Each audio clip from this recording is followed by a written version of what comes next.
pre-Medicare law change, you just hear really heartbreaking stories about individuals who are starting to work with a counselor or a marriage and family therapist who then have to find someone else because they aged into Medicare or because they qualified for long-term disability and then had to look elsewhere.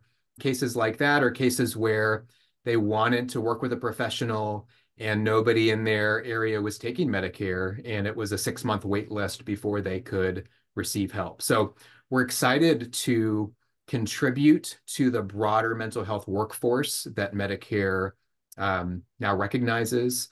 You're going to let us in on some important information about Medicare billing for licensed professional counselors and LMFTs and other master's level licensed therapists. Dr. Matthew Fullen is an associate professor at Virginia Tech, where he teaches in the counselor education program and serves as affiliate faculty for the Virginia Tech Center for Gerontology.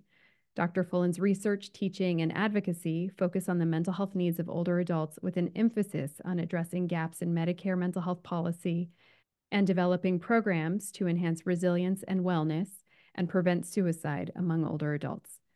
He's the counseling profession's most active scholar on aging and mental health, with over 40 peer-reviewed publications and over 95 peer-reviewed conference presentations and keynotes. Dr. Mary Chase Mize is an assistant professor of clinical mental health counseling at Agnes Scott College in Decatur, Georgia, a licensed professional counselor and an approved clinical supervisor, and is certified in thanatology, death and dying and bereavement. She's earned her PhD in counselor education, an MS in clinical mental health counseling, and MA in gerontology from Georgia State University. Dr. Mize manages Seek and Find Counseling and Consulting, a small private practice where she provides counseling services to older adults and individuals experiencing grief, bereavement, death anxiety, major life transitions, and suicide ideation and loss. She also serves as professional consultant and co-author to the Keep Watch Project, an effort from the Episcopal Diocese of Atlanta to equip religious and spiritual communities with suicide prevention, intervention, and postvention response skills. Matt Fullen and Mary Chase Mize, thank you both for being here today. I'm delighted that you're here and you're going to let us in on some important information about Medicare billing for licensed professional counselors and LMFTs and other master's level licensed therapists. Mary Chase, will you give an overview of who professional counselors are and why it's important that LPCs, which is licensed professional counselor, and LMFTs, which is licensed marriage and family therapists, are now eligible to enroll as Medicare providers? Absolutely. Licensed professional counselors are a helping profession. We are trained to help individuals and their families and groups and folks achieve wellness. And there's a lot of similarities in work. We talk about LPC, LMFT, LCSW, it gets like alphabet soup a little bit. And I would say that providing psychotherapy is a common ground, and certainly one that it's important that we know what these other specialties are doing and how they do it, and also knowing what's counseling. What does that look like? And our training is very comparable to other types of helping professions like LCSW, like LMFT, where we have sequences of coursework. Our program is a 60-hour master's degree in mental health counseling, and with a supervised clinical practicum sequence in that, so that folks are then license eligible once they graduate and then actually practice under supervision for additional years after completing their master's degrees to then achieve full licensure as a licensed professional counselor. And that's an overall look at what a counselor does. And I think another way of really talking about that is to talk about what my life looks like as a counselor and a lot of the kind of work that I do. And I have worked in a hospital setting. I was in an emergency room and in a short-term inpatient stabilization unit. That was my first kind of clinical experience. And that involved doing assessments in the hospital for folks who might be having a mental health crisis. It also involved working alongside social work and other types of helping support to get folks safe upon discharge from the hospital and things like that, coordinating care and counseling referrals and psychiatry referrals and all of that sort of work.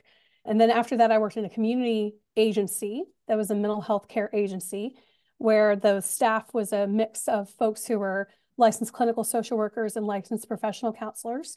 And we provided counseling services to the community. And that was where I first got involved with older adult counseling. And so my work there, I did my doctoral training there. And when I was doing my PhD, and I got to go to people's homes, to older adults' homes who lived in different types of like senior housing, HUD Section 8 housing, different sorts of areas there, some nursing homes, as well as assisted living care. And so I got to actually visit with older adults in their home because sometimes that commute to the clinic, and this of course is pre-COVID before we realized how much we can do through telehealth, right? That was a really meaningful aspect of my work of going and talking and helping older adults achieve not just wellness goals, but also working through some substantial struggles that they're having in their life, different types of life transition. I worked with an older adult who had lived independently in the community for over 90 years. And then after an injury is now in a nursing home. And so helping her and her family start to adjust to this change that happened that is impacting, you know, every aspect of how she sees herself and how she sees the days ahead for her. And then I also saw folks in the clinic as well. And of course, after COVID, started really expanding that telehealth access as well to older adults. And so now I have a small private practice where I work with folks all through telehealth and especially older adults. And I'm doing a lot of work with grief and bereavement.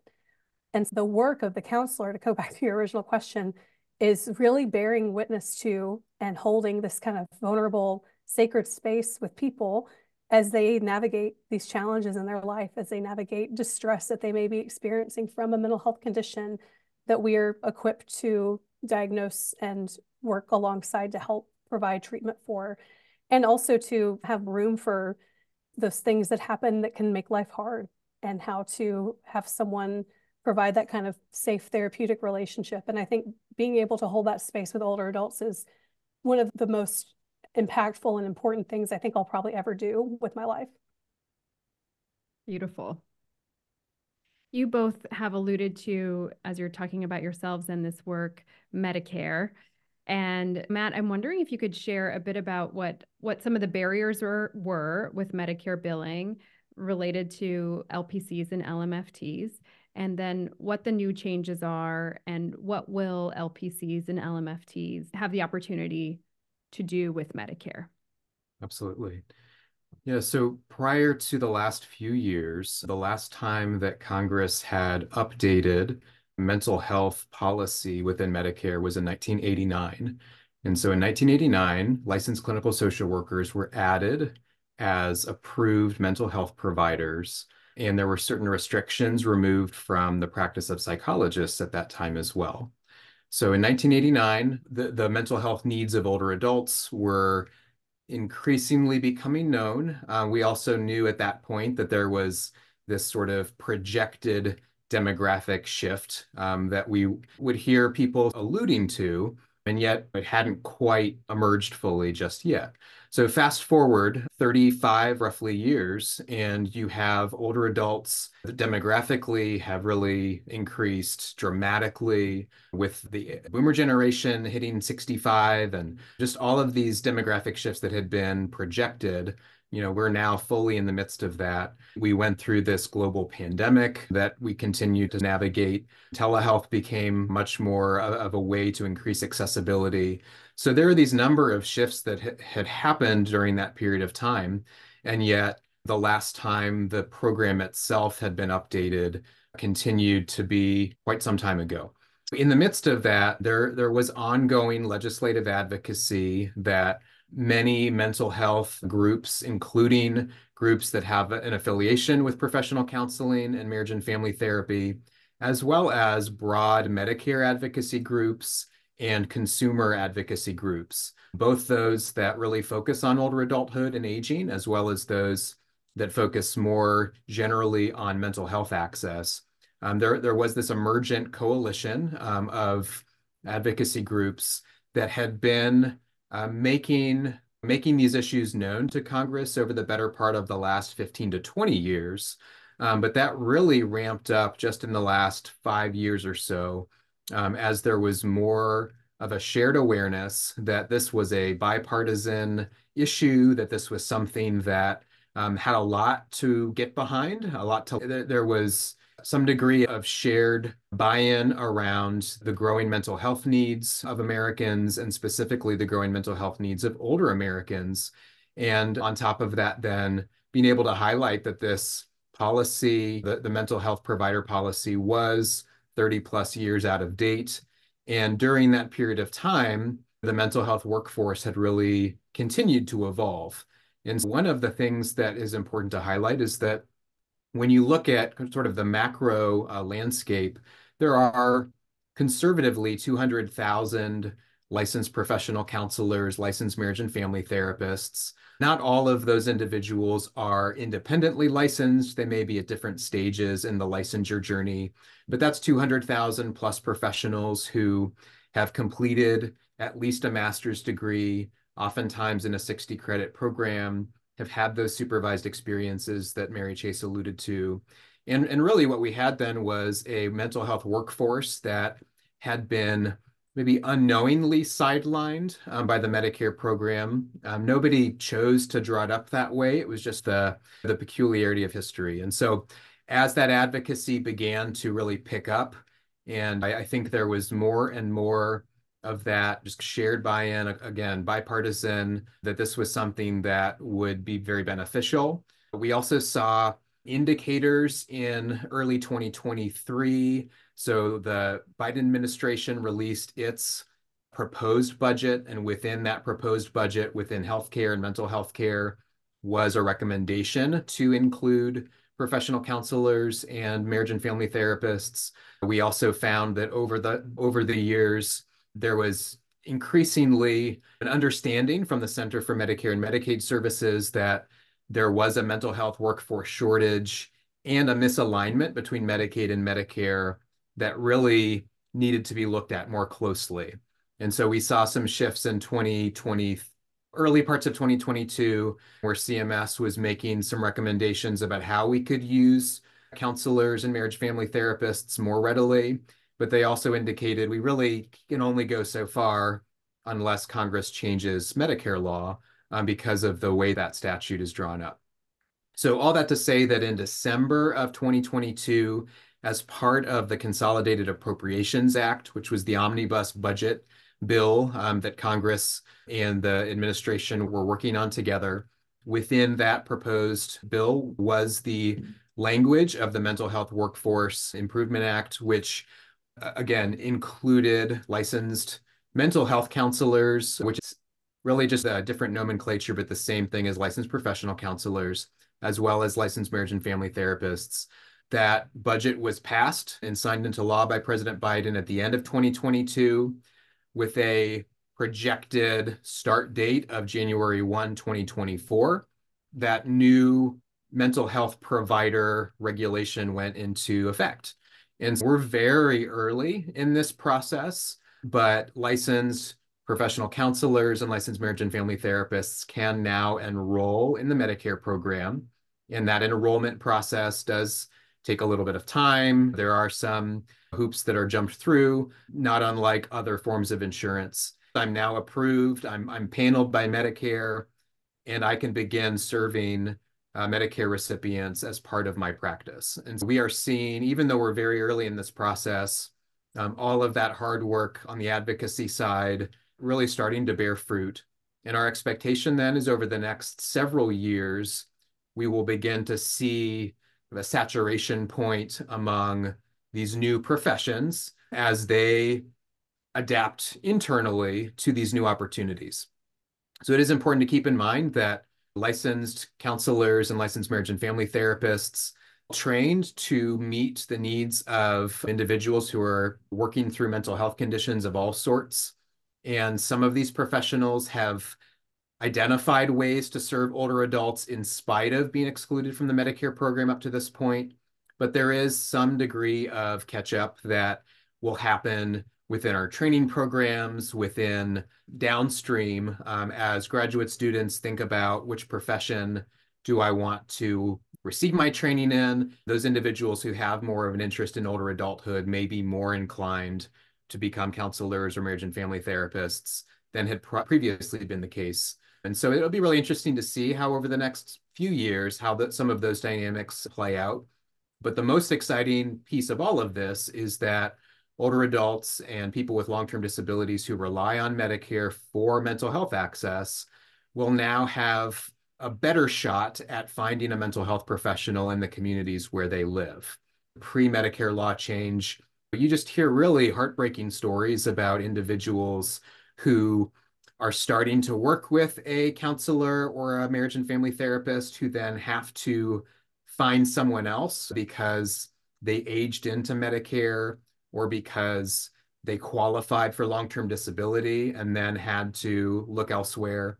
Cases like that are cases where they wanted to work with a professional and nobody in their area was taking Medicare, and it was a 6-month wait list before they could receive help. So we're excited to contribute to the broader mental health workforce that Medicare now recognizes.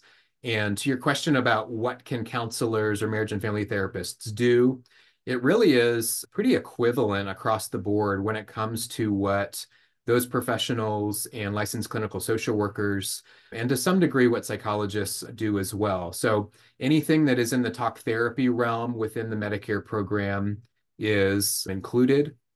And there are also increasingly efforts at the CMS level to try to provide a way to be reimbursed for adjacent therapies. That might be a consultation with family, that might be HBAI codes that are not necessarily fully focused on the mental health diagnosis, but some of the other health diagnoses that may be impacting their prognosis.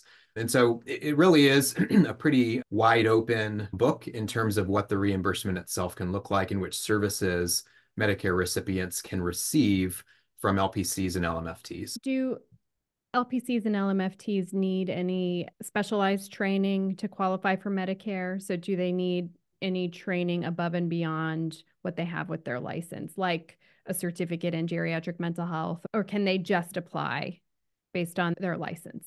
Yeah, so the statute is written to allow anyone that is independently licensed in the state in which they practice is eligible. They do have to have either 2 years of supervised clinical experience, and that's very broadly, and that would be the prerequisite for independent licensure in those states anyway, in most cases.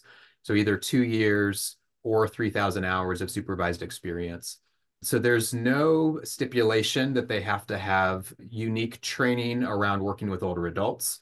However, my hope is that providers who enter into the Medicare program will look for opportunities to not only use the skills that they already possess and try to apply those with a new population of individuals, but really look to opportunities to raise the bar when it comes to serving older people in particular.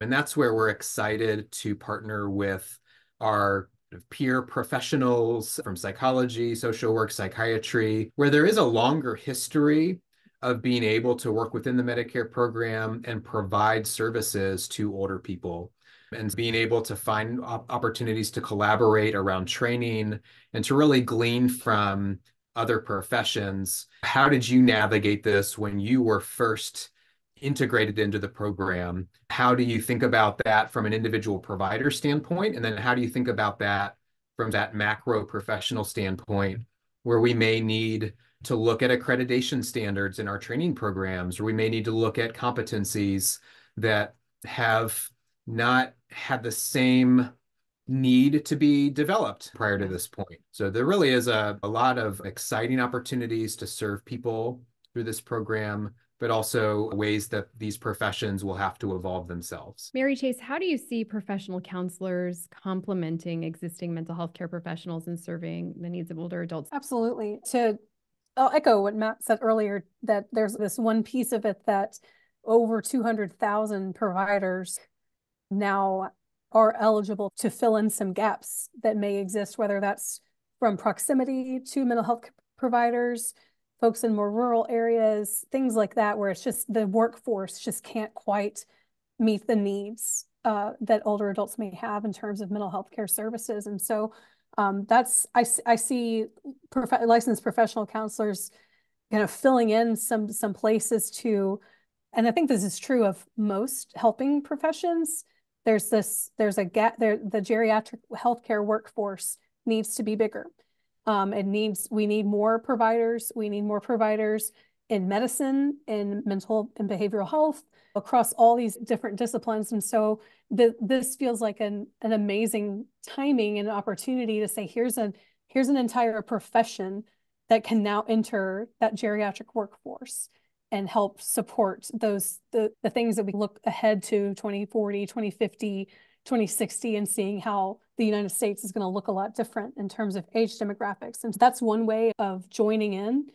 And the way that I see it, I feel really lucky because I feel like I've had the opportunity to see this prior to some of the official aspects of how this can be sustainable for a professional counselor. So I'll give you an example of that. When I did my PhD, I did a practicum and a doctoral practicum and internship at an agency that focused on older adult counseling. And so I was able to do that because I was completing a practicum and internship sequence. And while I was there, there was a job posting available for an older adult counselor. And even though I was doing that work, I couldn't apply for the job because I needed to take Medicare, right? So I had this opportunity to work alongside social work, to work alongside psychiatry, to work alongside psychology. I had that opportunity to be immersed in that, but it wasn't something that would be sustainable or even like replicable unless you were getting a PhD, right? Like it was in that kind of like narrow place. But while I was there, it was incredible because oftentimes how I got connected to clients was often a result of case management. It was a result of like geriatric case management where they have these warm relationships with older adults who have case management for any particular reason. And through knowing and understanding what's going on for that person, having this, oh, we've got this counselor who might be able to talk with you about this stress that you have around your relationship with your daughter now, or to meet with you for some grief counseling after the loss of a spouse, or to help you navigate this tumultuous relationship with your brother, and different types of things that are life and that happen in life that through that kind of collaboration with the geriatric case management services, I got to step in and offer that service. And this was unique to the agency where I was because it was Family and Career Services of Atlanta, and they have a very wonderful Holocaust survivor support program. And so that was another way of through the survivor services for families, for individuals. There were a couple of instances that I got passed along as a potential referral for a particular need or struggle that someone may be experiencing that was known and passed along through that program. And so that was a way that was like the agency had all these moving pieces. Same with they have a dental clinic as well. So a way of helping provide dental care to folks across the lifespan, but also knowing, oh, there's this person who receives this service has this struggle, has expressed that they would like to talk to someone. Where does that fit in? And so I was able to just slip in and become that referral within those different networks of services that were provided. And then working alongside folks there were some LCSWs who their role there was as a therapist. So their role was to do the talk therapy. There were other LCSWs there whose role was case management. Yeah. And getting to enter in and immerse in some of those settings. And I see that, I feel very optimistic, and I see that as something that is just the beginning of how and what a counselor could look like in those settings and different doors that Medicare offers through that. I'm thinking like hospice care, and being able to complement existing services that may be provided through hospice, whether that's chaplaincy or social work or case management, things like that, being able to become another person who's part of that network of support to say, hey, I'm okay, but I'm worried about my daughter when this is all done. would you be able to refer to someone who I can talk with and things like that? Yeah, I think that answered the question. Mm-hmm. It does. Yeah, I'm also hopeful. I was providing a 1.5-year training kind of program to a community mental health agency in Georgia a couple of years ago prior to this, the passing of Medicare. And I was doing a cultural humility training, not necessarily focused on older adults. And then I was like, y'all really need to get trained in working with older adults too. Can I provide a training to you? And the clinical director was saying, many of our clinicians, because most of our clinicians are LMFTs and LPCs, can't bill Medicare. So we're not seeing as many, we're referring out. And so my hope is that community mental health clinics, who are very likely to take Medicare because they can get grants and SAMHSA grants and like all sorts of grants to do this, will start to serve more older adults as well. And my hope is that will improve access tremendously. I think that the hospice is a great area too. And I'm just thinking about in community mental health, where we're serving so many people, that older adults were left out because of the Medicare issue. And I just am so grateful that this has passed because it's improving access. My big complaint, though, is that Medicare, maybe Matt, in your advocacy, you can ask Medicare to increase their repayment reimbursement rate, because a lot of clinicians don't want to be on a Medicare panel because the reimbursement rate is so low, which is another barrier for therapists who have high student loans and older adults who need the Medicare, right? Yeah, and that particular issue is certainly one that pops up. And I think now that the number of people at the table has expanded so much, it could very well be that the advocacy around things like reimbursement rates just we're stronger when we're all in it together, and to be able to impress upon congressional decision makers that this is also a barrier that gets in the way and that leads to non-participation in the program and things of that nature. I'm so glad you mentioned community mental health, because in some ways that workforce infrastructure is already in place. And as you mentioned, is already accustomed to third-party billing with Medicaid and Medicare in many cases. And so it really could be as simple as just flipping that switch and saying, now our providers who we already are accustomed to working with, if we can enroll them in bulk and then do more targeted outreach to make sure that older people in our communities know that what we do here also belongs to them. And there may need to be a little bit of public relations work from those community mental health centers that had to, in some ways, turn that part of the population away for so long, to now invite them back in and say, we're ready to serve you, and we're ready to do that in a way that is culturally competent and can really meet the developmental needs that you have. And so I think that's a really excellent point, and I hope they'll bring you in to do those trainings. They absolutely should. Yeah, I agree. Give me a call, all of you community mental health agencies.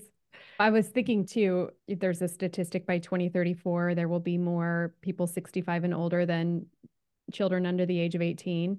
I know for psychologists, the last I looked, it was like 1.2% of psychologists specialize with older adults, whereas something like close to 15% specialize with children. And so there is so much discrepancy related to ageism, misconceptions about what's typical with aging and not, what misconceptions about what it's actually like to work with older people. I had a misconception about, I used to think early in my career, I want to work with older adults, especially older adults at the end of life on hospice, but I don't want to work with people with dementia.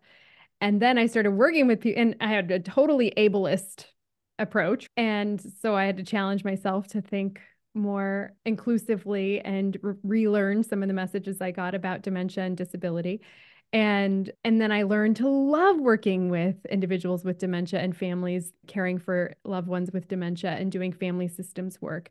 There is so much ableism and ageism that influence my psychology peers, mental health peers, medicine peers in doing this work. And I think the more conversations like we are having about how are we improving access from a policy perspective. So thanks for all of your advocacy. And now from a social perspective, like the gifts that come with working with older folks and their families and people with disability, the gifts that come, I guess I'm curious, just to move from our head to our hearts a little bit about if you were going to share some of the gifts that you get from working with older adults, what would you share? Like, what would you say would be the most important part of doing this work from a soul kind of heart perspective? I love that question. And I'm sure I'll think of more things, but just off the bat, I have so many moments with clients, and I can definitely echo some of the, I know I want to do this work, but there's this part of me that's, who's going to listen to me if I'm a 30-something person working with someone who's in their 80s, or I had this self-imposed, I don't know enough to do anything like that sort of thing. And I see that in my students. I see that as a kind of a hesitation that they may have. And I would certainly echo ableism and ageism and these kind of societal level isms that we are encountering, and we really see it show up in that kind of one-on-one interaction. But I feel like one of the biggest gifts of working with older adults, and from my experience of it, is it's this very shared experience of humanity. Like, you have this opportunity to sit with someone, and you have this kind of like a sacred space of, I'm going to be with someone who's sharing the vulnerabilities of their life. And they're trusting me with this experience, this struggle, this whatever it may be. And then realizing that's age is something that we all hope to one day share in, like becoming an older adult. And it's this one aspect of our identities that we might all one day share together and want to have, and that aging is living. And so hearing that with my clients, it's like the conceptions of what I might think that would come up in a counseling session with an older adult, it's touching on my humanity. It's touching on my fears. It's touching on my anxieties. It's touching on this kind of shared life experience, and seeing them as how lucky to live this life, how lucky to be in a place where I've reached this age of where I saw my career go, and what I did with my life and work, and what I'm continuing to do now, or what really matters to me after having decades of things that I thought mattered. This is where what matters, and it makes me feel like it changes my perspective of what it is that I'm investing my time into, or my hope or fear or anxiety into. And it really is this, I feel like it unlocks this level of your humanity that you didn't know you had. Like it's like this way of caring for and being with another person that I do think is unique to that therapeutic relationship. But it's like, to me, it just feels like it's this another level of being able to share that space with an older adult. Thank you.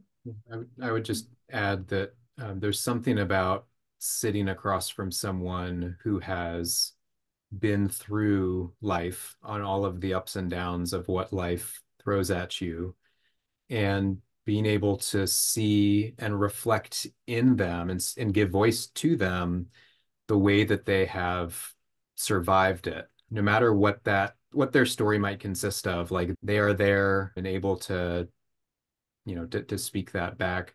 There's something that is just very settling about that. Midlife has its fair share of anxieties and questions and what ifs, and will I be enough, and will I do enough, and what will my legacy be, and all of these questions that sort of drive us to places of productivity and places of trying to make a name for ourselves and have careers and make enough money. And not to diminish those sorts of midlife questions, but there's something about sitting across from people who have come through that, and who can in some ways speak to a place of they've done it, whether they feel like they've done it the way they wanted to or done it successfully. That may be the nature of what we're talking about in a session, but they've made it to that end point. And so there's something about that I think is a gift for the therapist that is really hard to it's really hard to describe to someone else who hasn't had that gift. And so if I'm trying to relay the sort of the opportunities of serving older people to students who may not be as accustomed to that or have that interest, my desire is to convey to them, like, we might talk this big game about my clients teach me more than I teach my clients. But it is absolutely the case when you are working with older adult clients, and there's this lack of the trappings and airs and distractions of life that I think can be very refreshing and reorienting for me. And yeah, it's always been just such a joy to work with people who are navigating some of those chapters. You just made me think about a client that I worked with who, this was like early in my doctoral practicum, and we were talking about something, and I don't even remember what it was at the context, but she said it like flippantly, but she was like, no one's going to be pulling a U-Haul behind my hearse with all my stuff in it. And like the way that was a moment for me. And there will be moments where I'm still doing something or thinking about something, and I hear her voice being like, no one's going to have a U-Haul with your stuff. And that, like, that's a, a kind of a funny example of it, but that was one of many types of things that I'm like, wow, I don't know that I would have that experience working with someone my age. I don't know that someone my age would say that. Maybe they would. Seems more relevant at a later stage of life. I'm sitting here thinking about, I'm just listening to you two, but I'm also thinking, I do a lot of psychotherapy and I practice from a relational perspective, and I think relationships are reciprocal.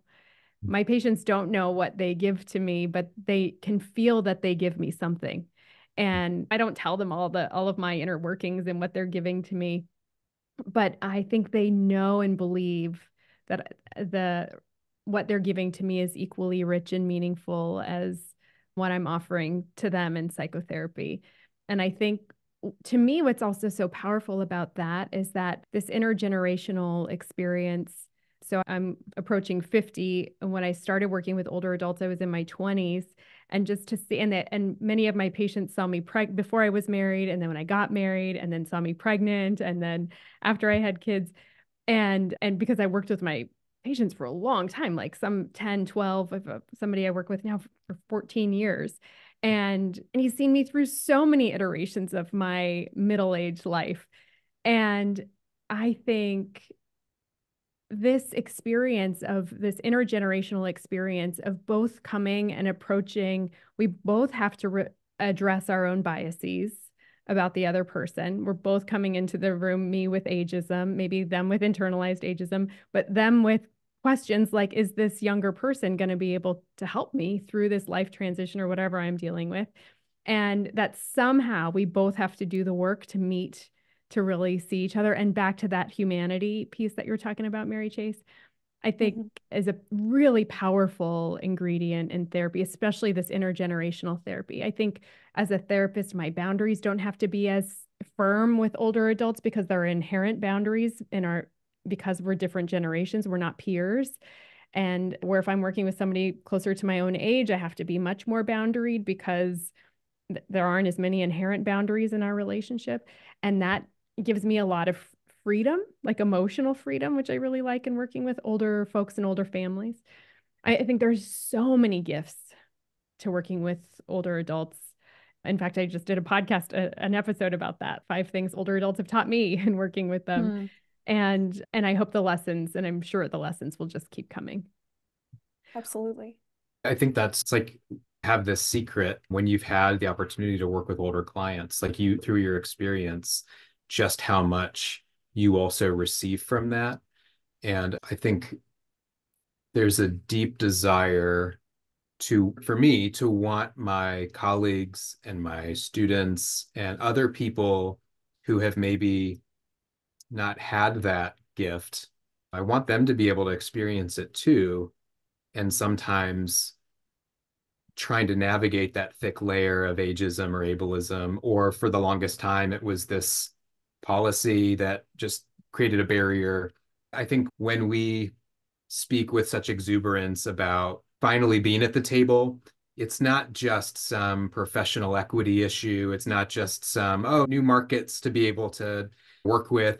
It is a desire to be able to engage our peers in our profession in this incredibly satisfying work and to be able to offer whatever it is we have to offer as professionals to the countless older people who would benefit from that sort of reciprocity if only given the opportunity. So for me, like, that's where it's at. We want to participate.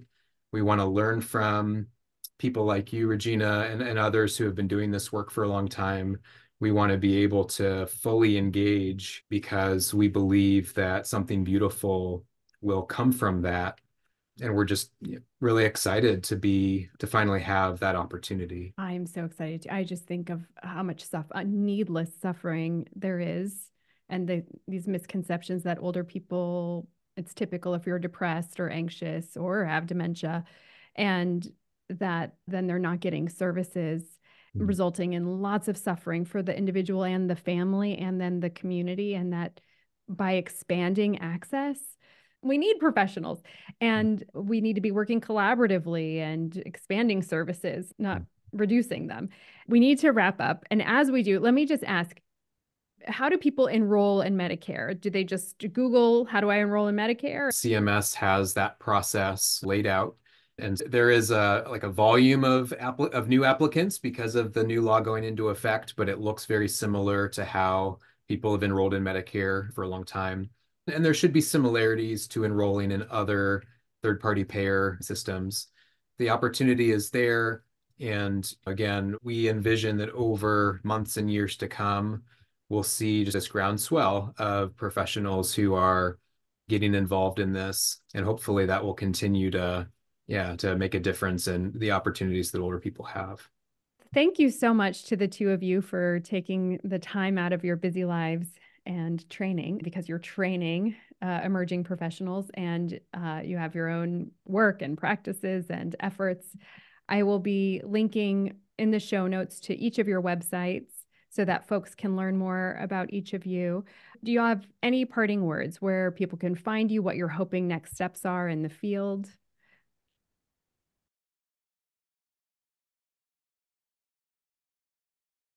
I would say for me, I'm really excited about my role as a counselor educator right now, because while LPCs are absolutely positioned to start enroll as Medicare providers, start working with older adult clients, I feel like the work of graduating new clinicians to really dig into more of a gerontological specialty is really important. And I'm really excited about that. And so I'm glad to be in this kind of role at my college, of being able to provide that kind of gerontological lens to our existing curriculum. And I would say the timing of this it's been unfortunate that it's taken this long for that legislation to be updated. And for professional counselors, for counselor educators, this is really I feel like the start of something that could be really exciting and really meaningful and really important work.